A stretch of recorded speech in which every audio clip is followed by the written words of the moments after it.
S ನಮಸ್ತೆ ವೀಕ್ಷಕರೇ.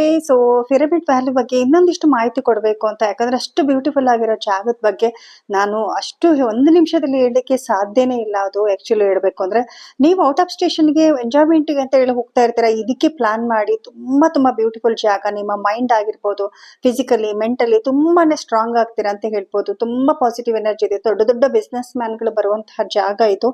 ಫ್ಯಾಮಿಲಿನ ಕರ್ಕೊಂಡು ಹೋಗಿ, ಮಕ್ಕಳುಗಳನ್ನ ಕರ್ಕೊಂಡು ಹೋಗಿ ತೋರಿಸಿ, ಗೋಶಾಲೆ ಆಗಿರ್ಬೋದು, ಆರ್ಗ್ಯಾನಿಕ್ ಅಲ್ಲಿ ಬೆಳೆಯುವಂತಹ ಪದಾರ್ಥಗಳಾಗಿರ್ಬೋದು, ಈ ಮೆಡಿಟೇಷನ್ ನ ಒಂದು ಪಿರಮಿಡ್ ನ ನೀವು ಅವರಿಗೆ ತೋರಿಸಿ, ಸಿಕ್ಕಾಪಟ್ಟೆ ವೈಬ್ರೇಷನ್ ಇದೆ, ತುಂಬಾ ಪಾಸಿಟಿವ್ ವೈಬ್ರೇಷನ್ ಇದೆ. ಅದು ಫೀಲ್ ಆಗುತ್ತೆ ನಮಗೆ, ಒಳಗಡೆ ಕಾಲ್ ಇಡ್ತಿದ್ದಂಗೆ ನಮಗೆ ಅದಷ್ಟು ಫೀಲ್ ಆಗುತ್ತೆ. ಸೊ ಅದನ್ನ ಹೇಳ್ಕೊಂತ ಪ್ರೇಯರ್ ಹೇಳ್ಕೊಂತ ಮೆಡಿಟೇಷನ್ ಮಾಡೋದ್ರಿಂದಾಗಿ ಮೈಂಡ್ ಫುಲ್ ರಿಲೀಫ್ ಆಯ್ತು. ಉಸಿರಿನ ಮೇಲೆ ನಾವು ಮೆಡಿಟೇಷನ್ ಸ್ಟಾರ್ಟ್ ಆಗುತ್ತೆ, ಅಲ್ಲಿ ಗೈಡ್ ಮಾಡ್ತಾ ಇರ್ತಾರೆ. ನಮಗೆ ಎಷ್ಟು ವರ್ಷ ಇದೆನೋ ಅಷ್ಟು ನಿಮಿಷದವರೆಗೆ ನಾವು ಮೆಡಿಟೇಷನ್ ಮಾಡ್ಬೇಕಂತ. ಇಸ್ ವಂಡರ್ಫುಲ್ ಇತ್ತು. Thank you so much.